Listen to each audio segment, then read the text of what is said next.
బాలీవుడ్ లో అవకాశాలు తగ్గడం వల్ల, కాలీవుడ్ లో క్రేజ్ అంది రావడం వల్ల, టాలీవుడ్ లో అవకాశాల కోసమో ఏమో బుట్టబొమ్మ లుక్ మార్చింది.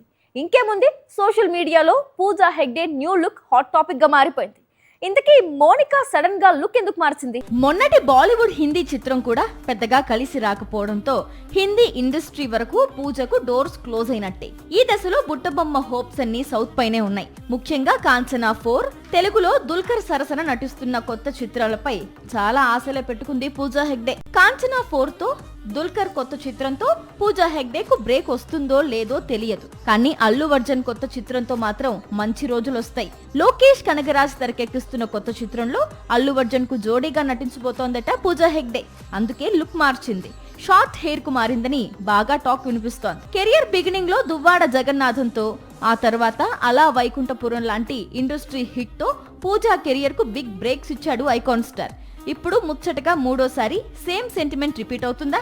లోకేష్ కనగరాజ్ మూవీలో హిట్ పెయిర్ రిపీట్ అవుతుందా? బన్నీ మూవీతో బుట్టబొమ్మకు మళ్ళీ మంచి రోజులు వస్తాయా అనేది కొద్ది రోజుల్లోనే క్లారిటీ వచ్చేస్తుంది.